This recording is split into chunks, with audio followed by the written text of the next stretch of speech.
안녕하세요. 오늘도 사연 살롱을 찾아주셔서 감사합니다.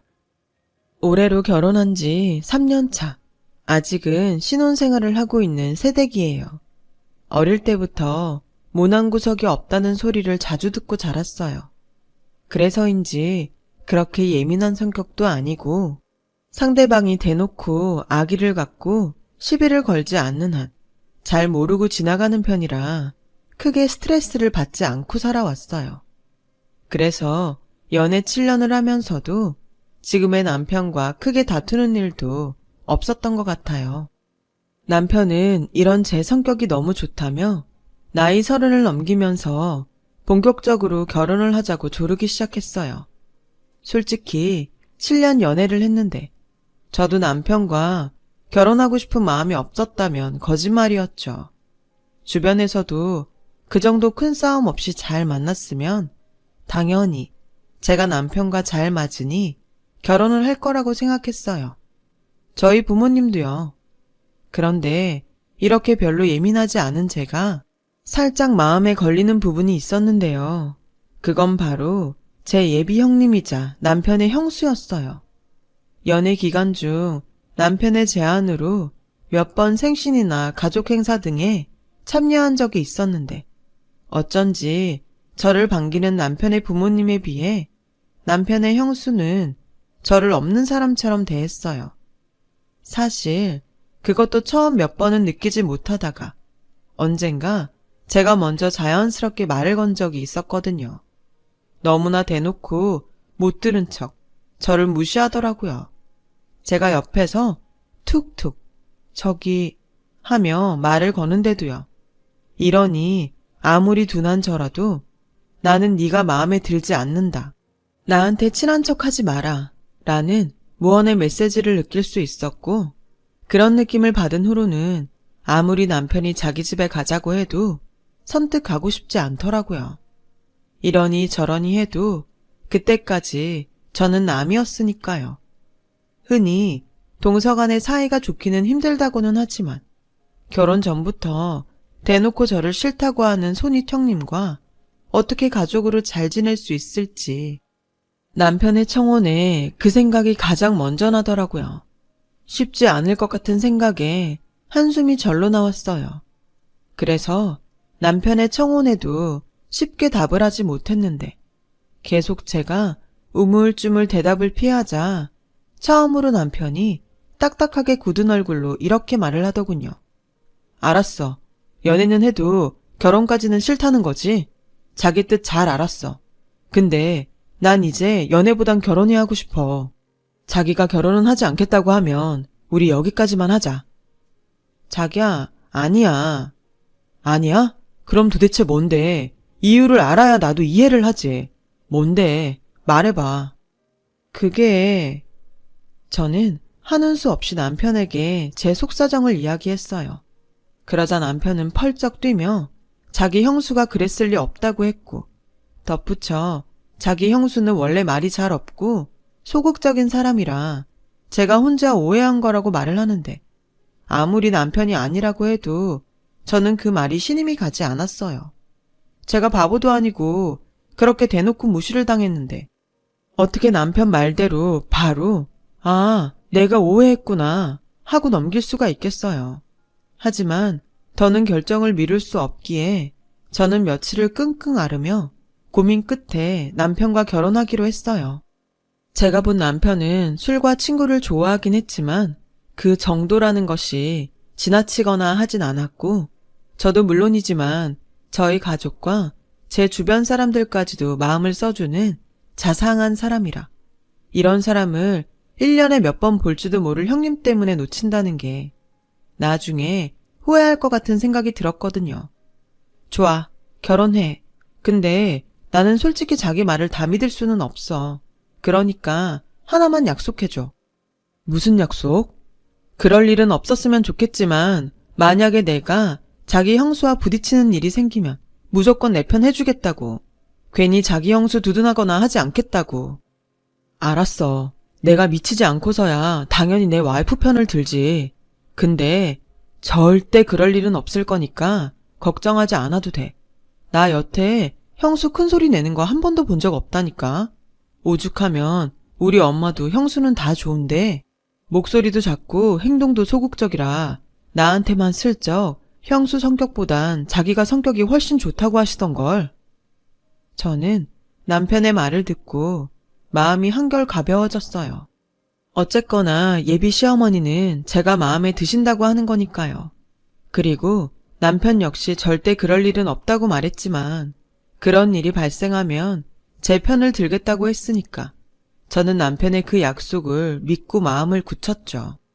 상견례를 시작으로 결혼을 진행하는 데는 망설임 없이 빠르게 진행했어요.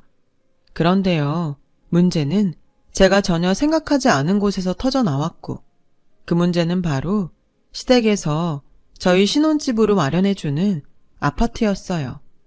저도 처음엔 시댁에서 집이라는 큰 걸 해주시니 괜찮다고 시작은 저희 둘이 조그마한 집을 얻어서 살겠다고 좋게 사양도 했지만 남편도 그렇고 시부모님이 형도 결혼할 때 신혼집 마련해줬으니 형제한테 똑같이 해주시는 거라며 저에게 부담 갖지 않아도 된다고 하셔서 받게 된 아파트였어요. 남편과 제가 모두 서울에 직장을 다니고 있기에 신혼집은 서울에 있는 역세권 20평대 아파트로 장만해 주셨어요. 그 아파트를 가지고 예비 형님이 본격적으로 딴지를 걸어오기 시작한 거였어요. 그것도 아주 교묘하게요. 이 이야기를 하려면 잠깐 저희 친정집과 시댁 이야기를 해야 하는데요. 친정집은 서울 외곽인 경기도에 있는 빌라였어요. 저는 태어나 지금까지 쭉 그 빌라에서 살고 있었어요. 시댁은 예비 시아버지가 대대로 만석군 집안으로 돈이 없던 적이 없었고 시부모님은 유명한 프랜차이즈 가게를 여러 지점에서 운영 중이시며 또 전국 곳곳에 땅과 건물이 제법 있어 그곳 임대료까지 경제적으로는 여유가 아주 많은 집이었어요. 그런데 예비 형님은 제가 시댁에서 아파트를 신혼집으로 받았다는 사실을 알고는 주방에서 둘만 있을 때 처음으로 저에게 말을 걸어오더라고요. 동서, 신혼집으로 서울에 아파트 받았다며? 아, 이제 곧 한 식구가 될 거니까 말 편하게 해도 되지? 네, 그러세요. 시댁에서 아파트도 다 해주시고 동서는 이만하면 시집 잘 오는 거다. 그치? 저는 그때 예비 형님의 말의 본질을 전혀 다른 뜻으로 이해했어요. 저만 아파트를 받은 것도 아니고 자기도 받았으니 설마 아파트를 받아 좋지 않냐고 묻는 건 줄은 전혀 몰랐었죠. 그래서 저는 예비 형님 입장에서 듣기에 엉뚱한 대답을 드렸어요. 네, 집도 집이지만 시부모님이 너무 좋으시고 무엇보다 제 생각을 많이 해주셔서 저도 제가 시집 잘 오는 것 같아요. 그런데요, 제가 이렇게 대답을 하자 형님의 표정이 좀 이상해졌고 그 뒤부터는 저를 깎아내리는 투로 이야기를 이어가셨어요. 자기 은근 돌려서 내숭 떠는 스타일이구나? 난 솔직한 성격이 더 좋은데. 어쩌냐? 우린 잘 안 맞을 것 같은데? 동서지간에 안 맞으면 피곤한데. 동서, 잘 생각해. 이쯤이면 아무리 둔한 저도 예비 형님이 대놓고 저를 적대한다는 것을 알아차릴 수 있었고, 저도 속 없는 사람이 아니니 그 후의 대화부터는 예비 형님의 말과 행동에 경계를 하게 되었어요. 듣자 하니 동서는 서울에서 처음 사는 거라며? 경기도랑 서울은 가깝긴 해도 많이 다를 텐데 모르는 거 있으면 언제든지 물어봐. 나는 동서보다 그래도 서울에 오래 살아서 지하철이며 어디에 뭐가 있는지 동서보다 훨씬 잘 알지. 그리고 시부모님이 사주신 집은 가봤지? 어때? 마음에 들어? 자기가 사주는 것도 아니면서 예비 형님은 시부모님도 내지 않은 생색을 저에게 내기 바쁘더라고요. 저는 이 말 같지 않은 말에 대답을 해야 하나 말아야 하나 잠깐 고민이 되었어요. 제가 남편에게 연애하면서 듣기로 형님은 원래 대전 사람으로 아주버님이 대전에 잠시 파견 나갔을 때 만나 서울과 대전을 오가며 연애를 했고 결혼할 때 서울의 아파트를 시부모님이 장만해 주셔서 다니던 직장도 그만두고 서울살이를 시작한 것으로 알고 있어요. 생각하면 할수록 어이가 없더라고요. 저는 대학도 서울에서 나왔고 직장 생활도 쭉 서울에서 하고 있는 건데 어떻게 알았는지는 모르지만 제가 경기도에서 산다는 이유로 서울에 대해 자기보다 모를 거라고 생각하다니. 게다가 자기한테 물어보라는 형님을 보며 저는 어떤 얼굴로 어떤 대답을 해야 할지 몰라 어색하게 웃어 넘겼어요. 하지만 형님은 눈치라는 것이 없는지 별로 그런 건 자기한테 중요하지 않는지 계속 이야기를 이어갔죠. 새로운 이야기를 할 때마다 이걸 어디서부터 짚고 넘어가야 하나 저는 답답해져 갔어요. 그런데도 형님의 말은 끝이 나지 않더군요. 근데 동서는 지금 빌라에서 식구들이랑 다 같이 산다면서 그것도 20년이 훌쩍 넘는 오래된 빌라. 동선의 집에서도 동서가 우리 시부모님한테 아파트 받는 거 아시지? 사돈지간에 형편이 너무 처지는 것도 남보기 별론데 동선의 집에선 땡 잡았다고 좋아할지 모르겠지만 가운데서 동서가 스트레스 받을 수 있어. 지금은 잘 모르겠지만 한쪽이 처지는 결혼은 다 그렇더라고.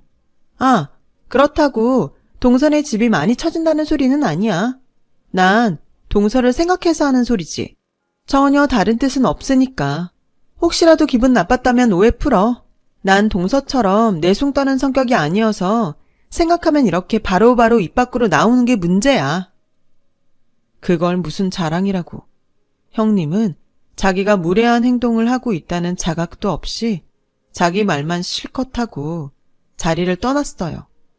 어떻게 이런 사람을 보고 내성적이고 소극적이라고 생각할 수 있는지 저에게 호언장담하던 애꿎은 남편에게 화가 다 나더라고요. 그리고 유치하지만 저희 식구들이 사는 빌라가요. 사실 인터넷으로 시세만 쳐봐도 빌라라는 이유로 무시당할 곳이 아니거든요. 흔히 고급 빌라라고 하면 저희 동네에선 저희 빌라가 가장 유명한데 아파트 못지않은 부지에 단지를 이루고 평수도 70평대부터 시작하는 그런 빌라를 몰랐던 예비 형님은 그저 오래된 빌라라는 사실 하나만으로 저를 무시하다니 어처구니가 없었어요. 그 순간 어찌나 갈등이 되는지요. 어린 애도 아니고 당장 예비 형님을 쫓아가 저희 빌라 비싼 고급 빌라라고 무시하지 말라고 이야기를 할까 했지만 어른으로서 모양이 빠지는 짓은 차마 할 수가 없더라고요. 그렇다고 가만히 있자니 이 어처구니 없는 취급을 언제까지 받아야 하는지 알 수가 없으니 저는 이러지도 저러지도 못했죠. 그리고 며칠 후 회사에서 일을 하고 있는데 예비 형님이 어떻게 제 번호를 알고 전화를 걸어오셨고 같이 점심 식사를 하자고 하셨어요. 그런데 전에 하도 되었는지 아직 무슨 이야기를 들은 것도 아닌데 이미 반갑지 않은 말을 할 것 같더라고요. 그래서 바빠서 힘들다고 말하려고 했는데 자기는 이미 회사 앞에 있다고 하는 게 아니겠어요? 저는 어쩔 수 없이 불편한 자리에 나갔죠. 형님은 제가 알지도 못하는 같은 아파트에 사는 이웃이라며 누군가를 데리고 나와 저에게 소개했어요. 인사해. 나랑 친자매처럼 지내는 이웃 언니야. 내가 동서 이쪽에서 일한다고 했더니 여기 점심 특선이 그렇게 맛있다며? 그래서 온 김에 동서 얼굴 보려고 불렀어. 불편한 거 아니지?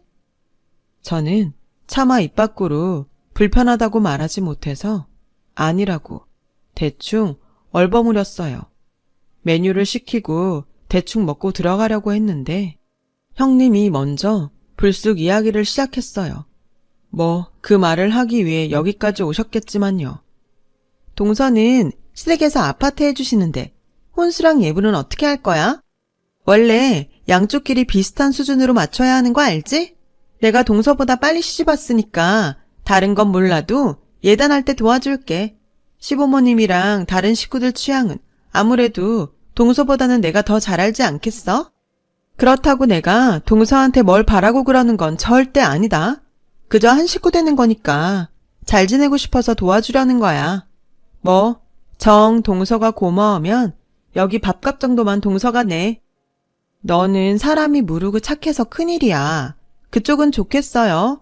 바로 위 형님이 이렇게 사람이 좋아서. 아, 네. 근데 혼수는 저랑 오빠가 쓰는 거니 집에 맞춰서 오빠랑 상의하고 할 거고요.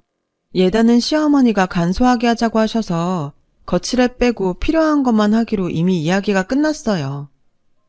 역시 뭘 모르네. 동서, 잘 들어. 시부모님이 그렇게 말을 해도 사람은 똑같아. 간소하게 하라고 했는데 동서가 이것저것 준비해오면 설마 왜 이렇게 많이 했냐고 화를 내시겠어? 다 앞에선 좋은 소리 하고 뒤에서 은근 바라시는 거야. 그러니까 며느리가 알아서 눈치껏 잘 해야지. 동서는 앞으로 나한테 많이 배워야겠다. 그러게, 아직 뭘 모르네. 괜히 시자라고 하겠어요? 그러지 말고 형님이랑 상의해서 해요.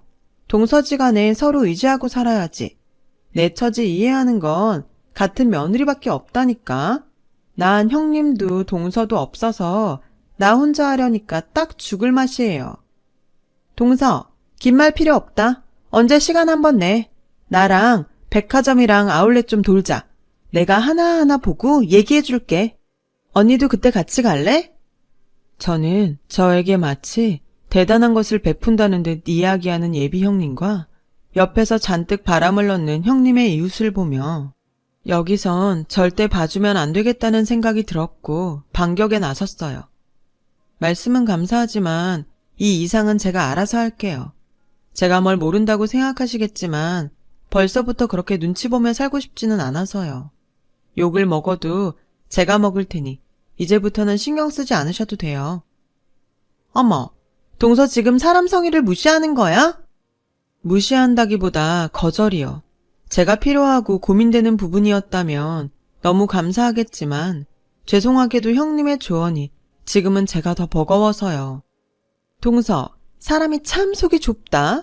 지금은 내 말이 와닿지 않겠지만 곧 동서도 알걸? 기껏 사람이 생각해서 여기까지 왔는데 진짜 너무하네.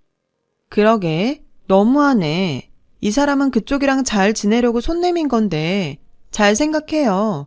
동서지간 등 돌리고 살면 얼마나 피곤한데. 두 분 식사 마저 하고 가세요. 저는 점심시간이 얼마 남지 않아서. 계산은 여기까지 오셨으니 제가 할게요. 편하게 식사하고 가세요. 그럼 먼저 일어나겠습니다. 저는 이 말을 끝으로 계산을 하고 가게를 나와버렸어요. 그리고 솔직히 오후 내내 근무하면서도 일이 손에 잡히지 않아 계속 업무적 실수를 거듭했어요. 그 짜증은 결국 남편에게 모두 향하게 되었고요. 자기야, 무슨 일 있어? 자기 목소리가 너무 좋지 않아서 오는 내내 걱정했잖아. 전에 나한테 자기 형수 어떤 사람이라고 말했는지 기억하지? 나 오늘 무슨 일이 있었는지 알아? 아니다. 전에 자기 집에 갔을 때도 자기 형수가 나한테 뭐라고 했는지 알아? 저는 남편에게 그동안 예비 형님에게 쌓였던 것을 모두 이야기했어요. 물론 제 감정이 좋지 않아 거친 표현이 덜어 들어가긴 했죠. 그러자 남편은 생각이 많아지는 얼굴로 아무런 말도 하지 않고 제가 하는 말을 듣기만 했어요. 내 말 듣고 있어? 설마 이번에도 아니라고 말할 거 아니지? 진정해. 원래 우리 자기가 그렇지 않았는데 결혼 준비하면서 자기도 많이 예민해졌나 보다. 형수는 아마 진짜 별뜻 없이 자기 도와주려고 하셨을 거야. 오히려 그렇게 소극적인 사람이 그랬다는 게 나는 더 놀랍다. 물론 자기 말대로 자기 빌라 산다고 자기 집 형편을 착각하셨을 수는 있는데 그것도 다 걱정돼서 그러셨을 거야. 자기가 정 그럼 내가 형한테 잘 이야기해볼까? 자기 형수는 그렇게 믿으면서 내 말은 못 믿겠어? 나하고도 7년을 만났잖아. 그리고 내 편이 되어준다고 약속도 했고. 됐어. 우리 이 결혼 다시 생각해보자. 아까는 자기 형수 때문에 이 결혼해도 될까 고민했는데 지금 자기 태도 보니 이 결혼은 하면 안 되겠다. 저는 그 길로 기분이 나빠 진짜로 파혼할 생각으로 가게를 나왔어요. 물론 남편이 쫓아나와 붙잡으려 했지만 저는 택시를 잡아 타고 급히 그 자리를 벗어나 버렸어요. 그날 저녁 얼마나 울었는지 결혼이 깨진 것도 깨진 거지만 7년을 사랑한 사람이 내 말을 믿지도 않고 내 편이 되어주지 않았다는 사실에 저는 7년을 알아온 남편에게 속은 기분까지도 들었어요. 다음 날 남편에게 들었는지 예비 시어머니는 저에게 전화를 거셔서 집으로 와서 이야기하자고 하셨어요. 그래도 저를 예뻐해 주신 어른인데 얼굴 뵙고 이야기를 드리는 것이 맞다 생각해 퇴근 후 시댁에 가게 되었어요. 그런데 뜻밖의 저를 기다리고 있는 건 시어머니보다도 예비 형님이었고 예비 형님도 무슨 이야기를 들었는지 아니면 그날 가게에서 제가 뭐라고 한 것이 아직 감정이 남았는지 저를 죽일 듯 노려봤고 곧 다짜고짜 경우 없는 말을 쏟아냈어요. 없는 사람들이 더 한다고 결혼 없자고 했다며 쇼하는 거야? 아니면 진짜야? 진짜예요. 그리고요. 제가 그동안은 그래도 제 손이 되실 분이니 참았는데 지금은 서로 타인이니 선은 지켜주셨으면 좋겠어요. 이제야 본색이 드러나네. 선? 선은 처음부터 네가 넘어왔지. 빌라 사는 거지 주제에 어디 공짜로 시집오라서 호강을 하려 들어? 솔직히 이젠 상관없으니까 말하는데 나 너만 아니면 돈 좀 더 달라고 해서 애 학군 좋은 데로 집 옮겨가려고 했는데 네가 시집 온다고 해서 말도 못 꺼냈잖아. 이 집 사람들이 돈 많고 사람 좋아 보이지? 근데 막상 가족이 되면 얼마나 짠지 알아? 이번에 진짜 운이 좋게 집 하나 나와서 얼른 하려고 했는데 너 때문에 망했다고. 아, 그래서 저한테 계속 그러셨던 거군요. 저한테 빌라 산다고 거지라고 하더니 진짜 거지는 그쪽이네요. 신혼집으로 아파트 받았으면 그 다음부터는 알아서 하는 거지. 뭘 또 손을 벌릴 생각을 해요? 자식 보기 부끄럽지 않아요? 아, 그 자식도 잘 보고 배워서 그쪽한테 똑같이 하거나 다른 부모한테 똑같이 하겠네요. 우리 도련님이 결혼 안 하는 게 1000번 만번 다행이지. 이런 거랑 결혼했어봐. 가뜩이나 집도 못 사는데 도련님이 번 거 죄다 지네 집에 퍼주고도 나무래지. 이런 거요? 내가 말했죠. 선 지키라고. 그리고요. 도대체 뭘 보고 제가 그 사람이 번 돈을 저희 집에 퍼준다고 얘기하는 거예요? 딱 보면 몰라? 빈티에 열등감에 원래 없는 사람들이 괜히 말만 그럴듯하게 하고 딸랑 자존심 하나 지키잖아. 아, 당사자는 모르지? 저기요. 내가 아무리 그래도 이 말은 안 하려고 했는데 제가 알기로 그쪽이야말로 뭐든 내세울 거 없는 걸로 아는데 혹시 자기 얘기예요? 없이 살다가 돈 많은 집에 시집 오니 시부모님 돈도 다 내 돈 같고 그러나 봐요. 나는요. 솔직히 그 집 안 받아도 되거든요. 오히려 시댁에서 뭘 받으면 그만큼 뭘 해야 해서 마음이 더 무겁던데 그쪽은 그런 것도 없나 봐요? 그쪽? 네가 아주 막 나가는구나. 그리고 개뿔? 마음이 왜 무거워?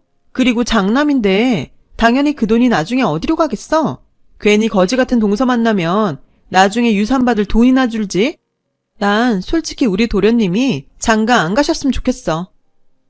저는 아나무인처럼 아무 말이나 막 쏟아내는 그 여자에게 핸드폰을 꺼내 저희 빌라를 검색했고 시세와 저희 집 단지를 보여줬어요. 저 여기 살아요. 보이죠? 거기 시세. 어머, 그새 또 올라서 60억이 됐네요.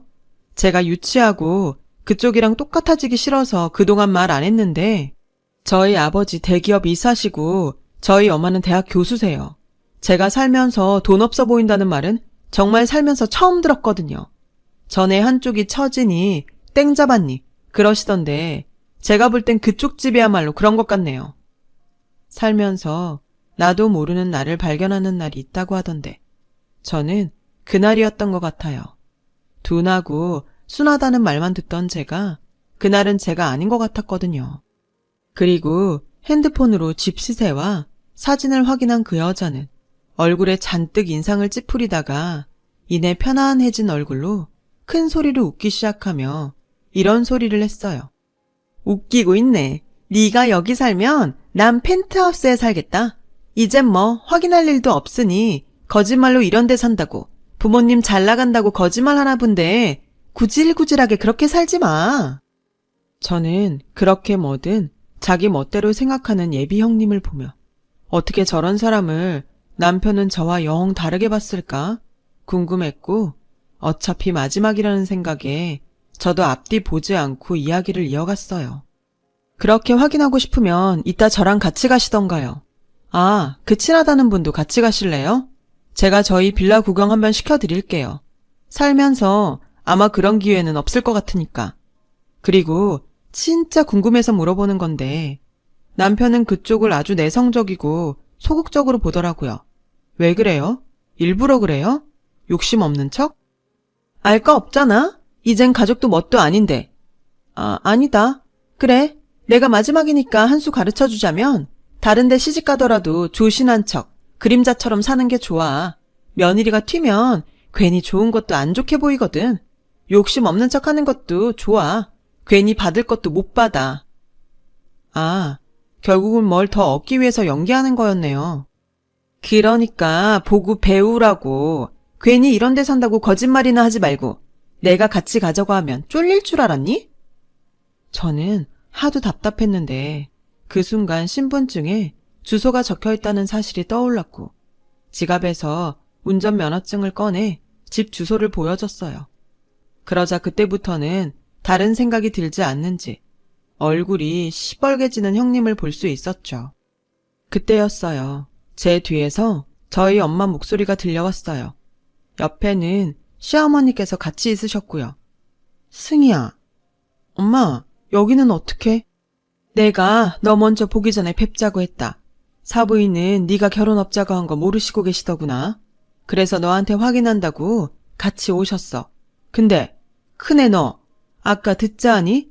너 나 좀 보자. 동훈이한테 전화해서 당장 오라고 해. 어머니, 아까는 제가 뭔가 착각을 해서 괜히 한번 해본 거예요. 동서랑 오해가 있어서. 죄송해요. 한 번만 봐주세요.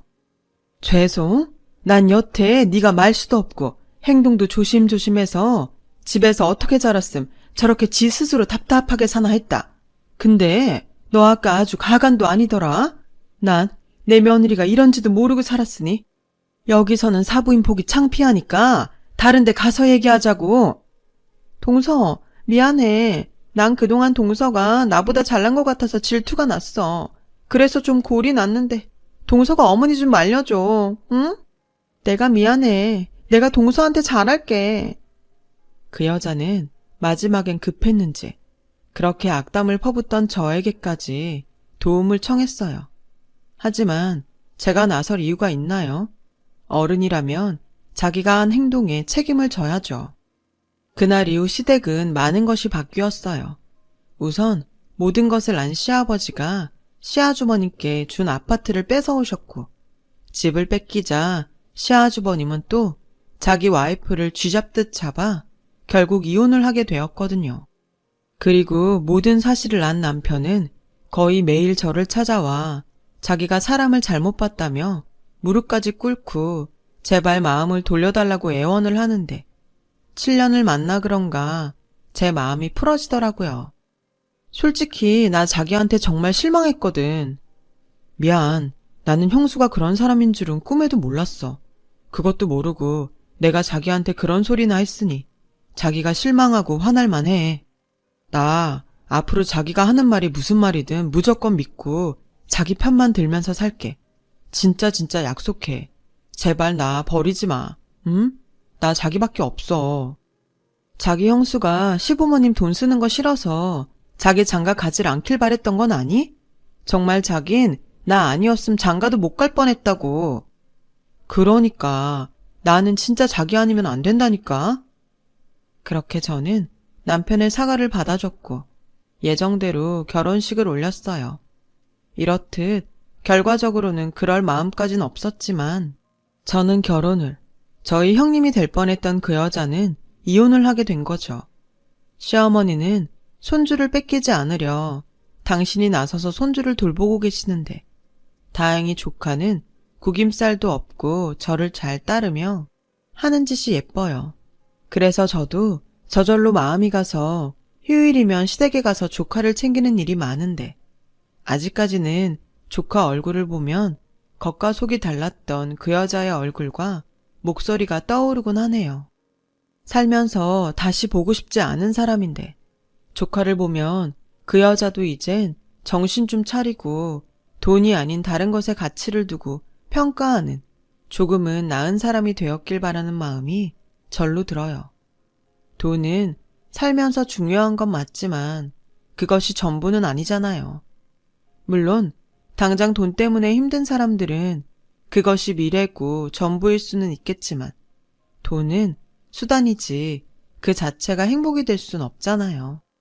저도 언젠가 아이를 낳고 그 아이에게 가르침을 주는 날이 올 텐데 부디 지금의 이 마음을 저도 잃지 않고 중심을 딱 잡을 수 있기를 지금의 제가 미래의 저에게 전하고 싶네요. 지금까지 제 이야기 들어주셔서 고맙습니다. 항상 건강하시고 행복하길 바랍니다. 여러분, 사연 댓글에 응원과 현명한 조언 부탁드려요. 좋아요와 구독은 저에게 큰 힘이 됩니다. 오늘도 좋은 일 가득하세요.